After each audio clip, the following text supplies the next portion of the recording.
Efeito Sombra, parte 3. Você vai se surpreender a cada capítulo.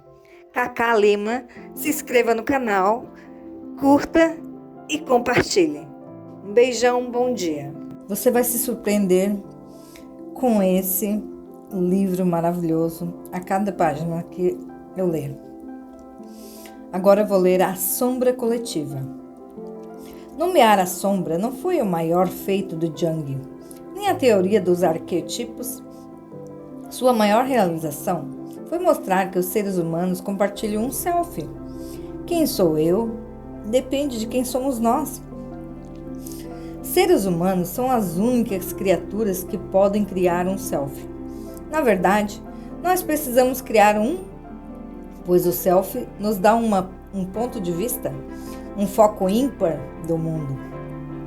Se um self, nosso cérebro, seria bombardeado com uma inundação desconcertante de imagens sensoriais que não fariam sentidos. Bebê são isentos de um self e passam os 3 primeiros anos criando-o, elaborando sua personalidade e preferências, temperamentos e interesses. Toda mãe pode afirmar que o tempo que o bebê passa com um quadro em branco é mínimo, se é que existe. Ingressamos no mundo não como passivos receptores de dados, mas como ávidos criadores. Uma vez que você se torna um self individual com necessidades, crenças, impulsos, tendências, desejos, sonhos e temores. Subitamente o mundo faz sentido.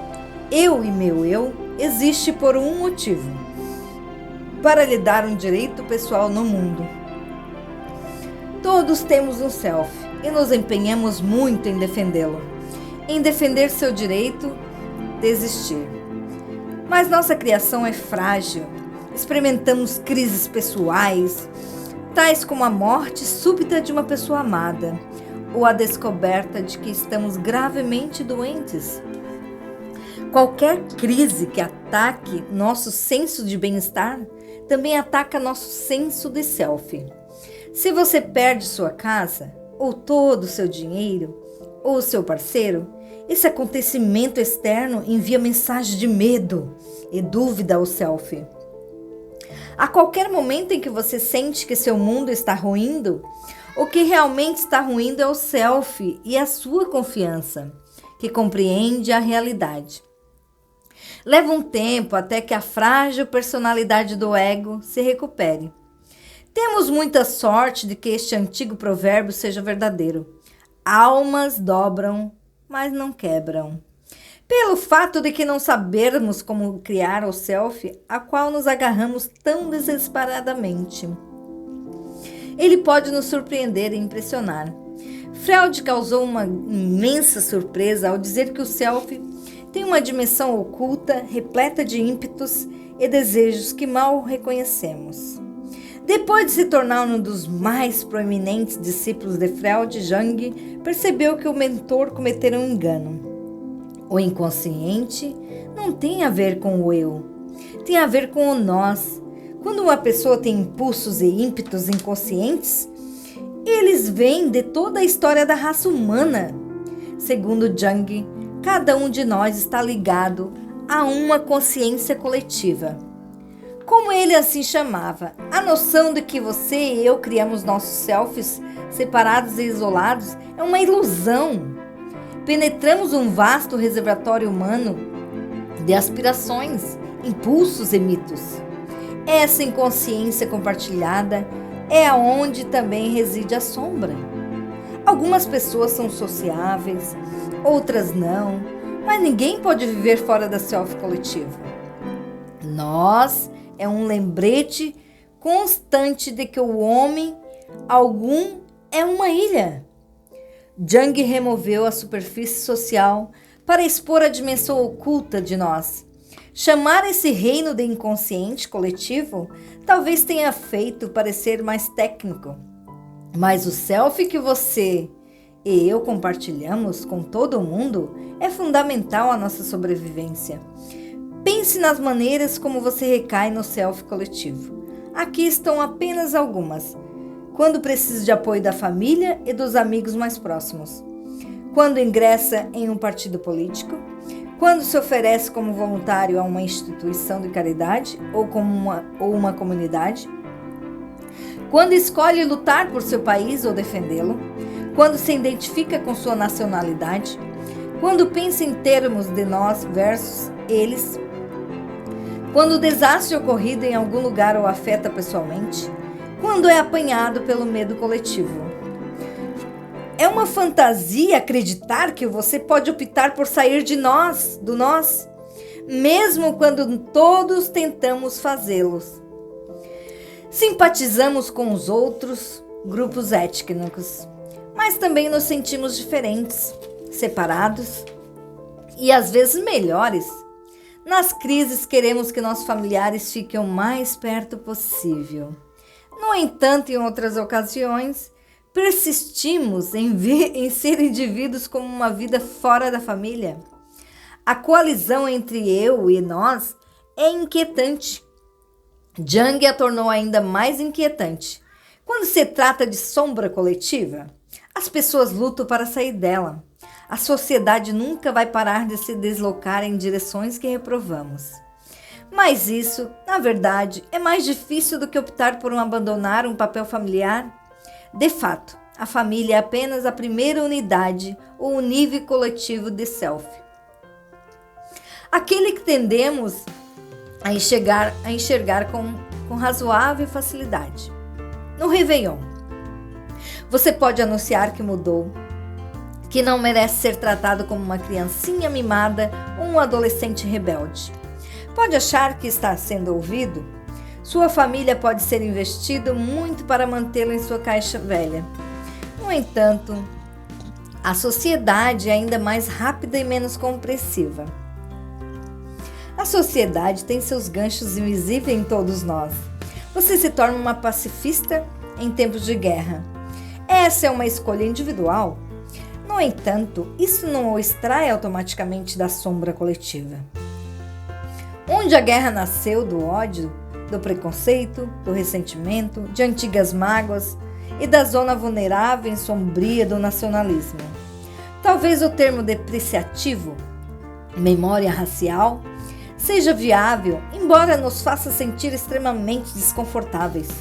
Ainda assim, milhões de pessoas não se sentem desconfortáveis ao dar uma típica resposta masculina. Ou falar sobre motoristas mulheres? As questões relativas ao sexo se transformaram num devotamento ardentemente testado. O inconsciente coletivo o mantém emaranhado nesse momento. Na superfície, o cidadão X pode ser abertamente oposto ao cidadão Y. Porém, em nível inconsciente, eles podem estar ligados, como as duas pontas de uma corda, com cada um puxando um para um lado. A escolha de entrar ou sair torna-se a questão central da sombra coletiva. Isso gera muitos questionamentos sobre a vida diária. Qual é a minha obrigação social? Qual é o meu dever patriótico? Até onde me conformar ou resistir à sociedade? Qual é a intensidade da minha ligação com as outras pessoas? O que devo aos que são menos afortunados? Posso mudar o mundo? Ao fazer qualquer uma dessas perguntas, sua mente consciente não pode dar a resposta integral, nem sequer a mais verdadeira. Abaixo da superfície, o inconsciente coletivo está turvo pelos ímpetos, preconceitos, desejos frustrados, medos e lembranças que fazem parte de você. Porque nós é sua identidade, tanto quanto eu. Próximo capítulo, onde está a prova? Por um longo tempo, o conceito do inconsciente coletivo permaneceu como uma teoria intrigante, sem muita prova. Ninguém discutia sobre o lado sombrio da natureza humana. Porém, será que a explicação de Jung foi realmente útil? Ou apenas uma brilhante invenção intelectual? Só recentemente os fragmentos da prova foram reunidos e acabaram aprofundando o mistério. Por exemplo, há décadas que se sabe que quando uma pessoa se torna solitária e isolada, como frequentemente ocorre com viúvas e idosos, o risco de doença e morte aumenta, comparado de pessoas que têm ligações sociais fortes. Um casamento feliz o deixa saudável?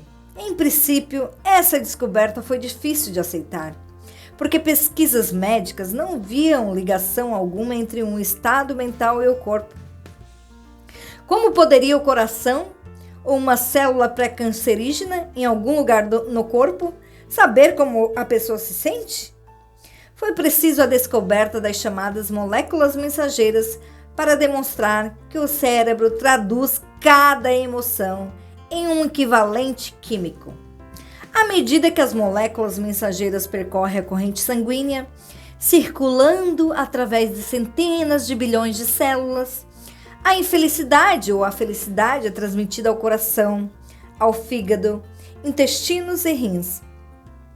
Subitamente, a medicina, corpo e mente tinha uma base real, porque nada é mais real que as substâncias químicas.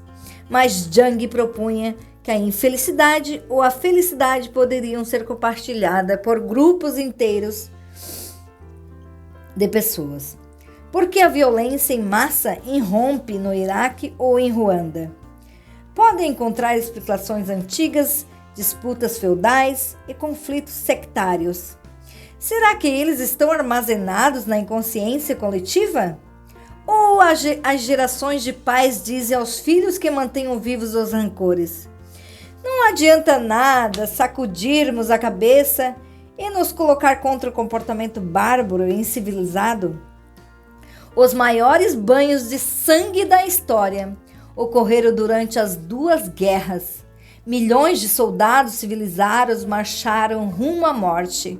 Homens escreviam poesias, tocavam piano, sabiam grego e latim.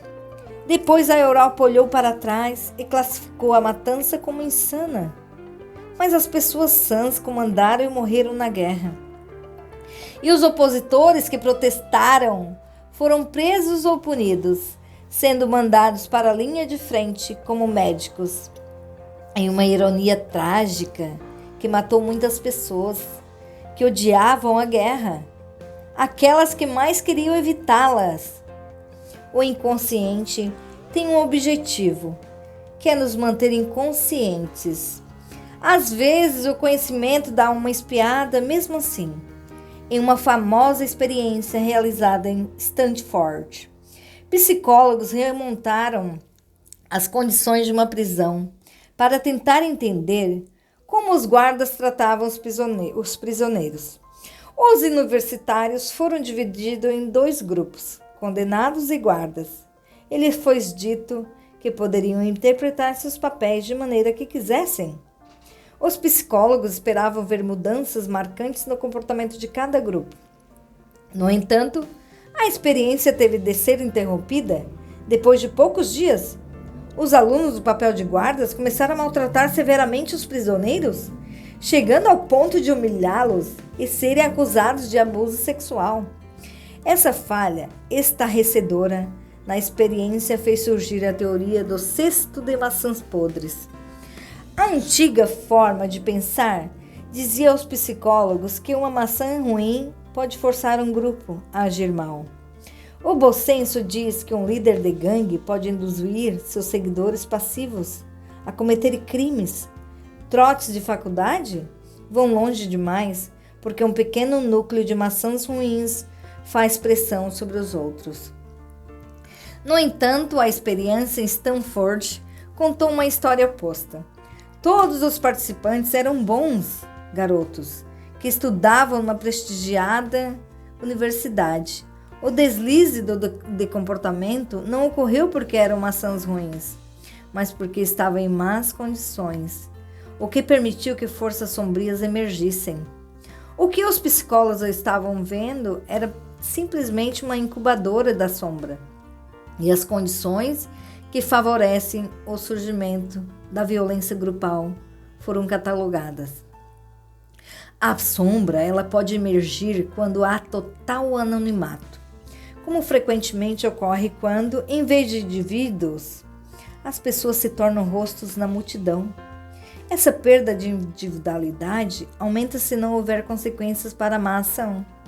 A ausência de lei e ordem amplifica o efeito, assim como ocorre quando se tem permissão para agir além da moralidade normal. Se figuras da autoridade estão presentes para ativamente incitar o mau comportamento, prometendo a ausência de punição, a sombra emerge com uma facilidade ainda maior. Nem precisamos piorar a situação acrescentando a pobreza, o analfabetismo e os antigos laços tribais, mas eles obviamente pioram a situação, assim como qualquer tipo de pensamento no nós versus eles. Quando digo que a sombra pode emergir, quero dizer que pode surgir qualquer tipo de patologia em massa. A experiência da prisão de Stanford veio à tona para explicar os abusos na prisão de Abu Ghraib durante a guerra do Iraque. Porém, se percebêssemos que os guetos também são exemplos de cestos de maçãs podres, nos quais existe maçãs boas, não recorreríamos à ideia de pensar na subclasse como moralmente inferior ou pior. A destruição do ecossistema é uma forma de violência contra o planeta, embora envolva boas pessoas fazendo coisas ruins, porque tiveram permissão para isso e não tendem a encarar nenhuma punição. Êxitos danos em longo prazo, que todos enfrentaremos, os quais podem ser ignorados, negados ou deixados de lado até amanhã. Quando as pessoas despertam do mau comportamento, parecem desnorteadas e confusas. A violência que infligiram parece um sonho, embora tenha participado ativamente de horrores como a guerra e o genocídio. Portanto, a sombra nos encurrala de duas maneiras. Elas nos mantém inconscientes e depois irrompe como uma força inacreditável a qualquer momento que queira. Você pode dizer o que isso tem a ver comigo? O que isso tem a ver comigo?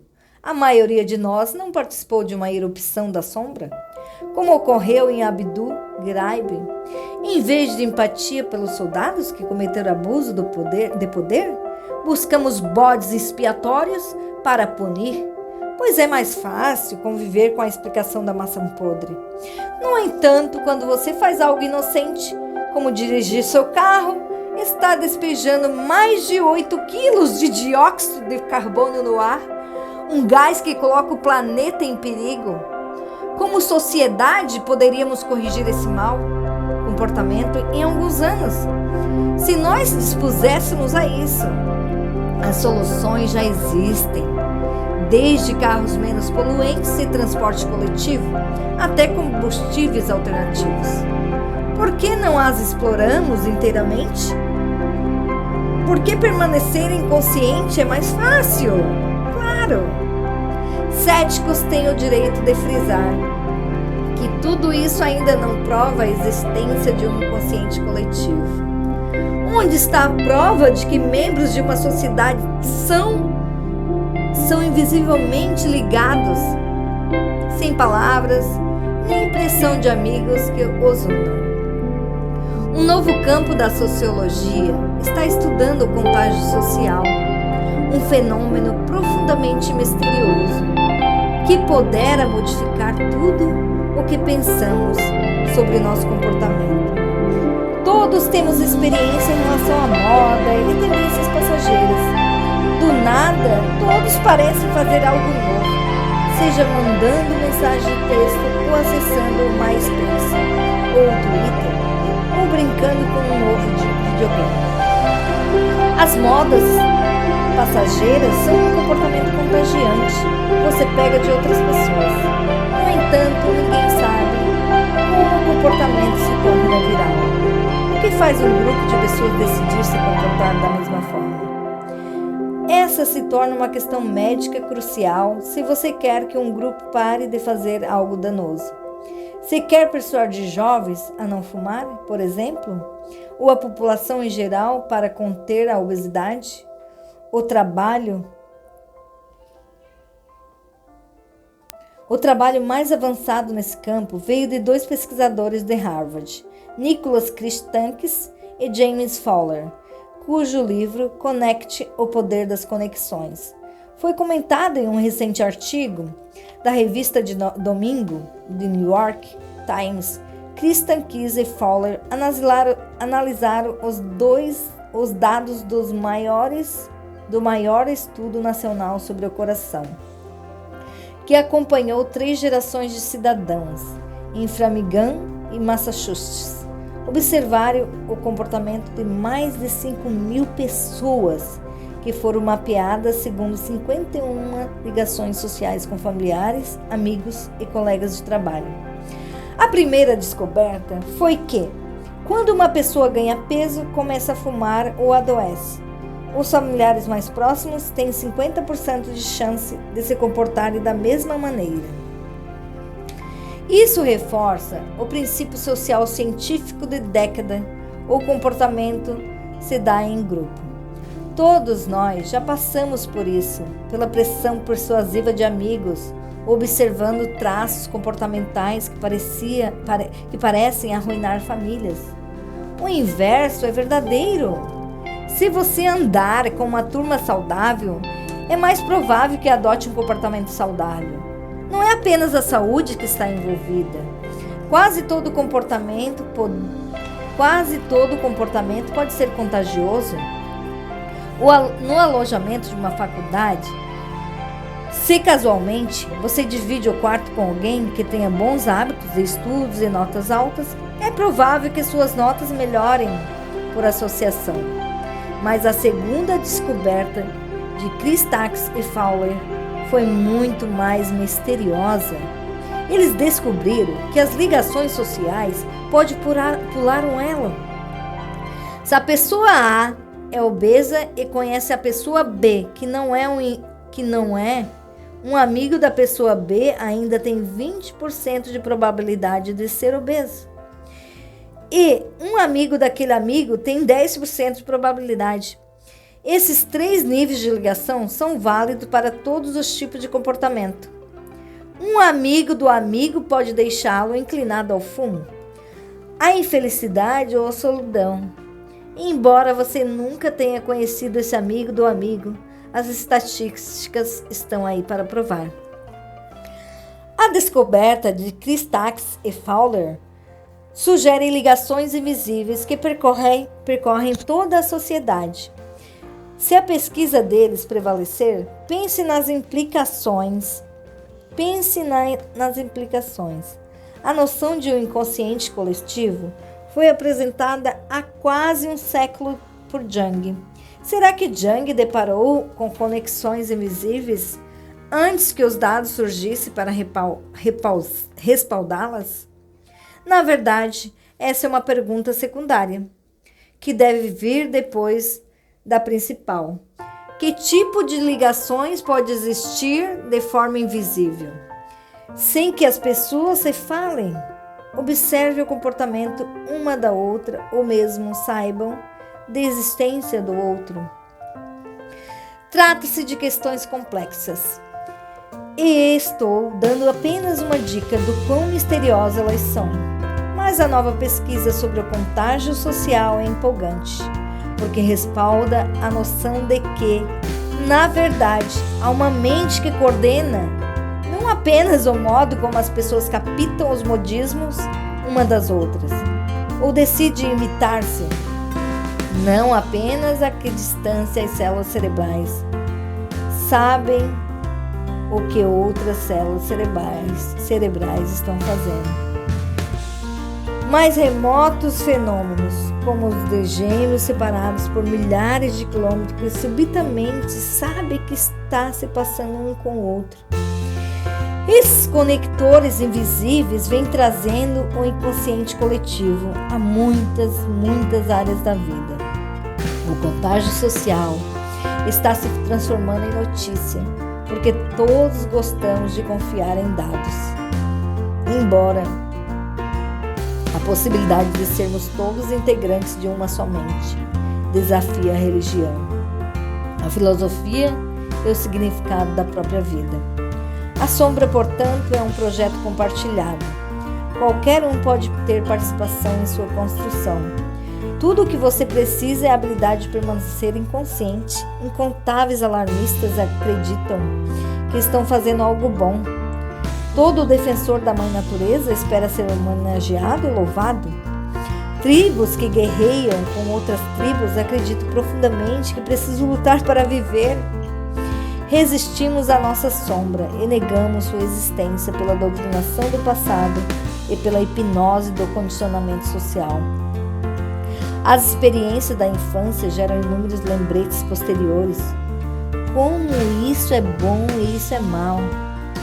Isso é divino e isso é diabólico. Essa doutrinação é a maneira como todas as sociedades são estruturadas. O que olhamos com negligência é o fato de estarmos criando um self compartilhado. Ao mesmo tempo, se as crianças fossem ensinadas a se manter alertas quando a sua sombra, contando até mesmo seus sofrimentos obscuros, perdoando a si mesmas por não serem boas, o tempo todo aprendendo a libertar impulsos sombrios por meio de escapes saudáveis, então haveria bem menos danos na sociedade e ao ecossistema. O próximo capítulo será Criadores da Sombra.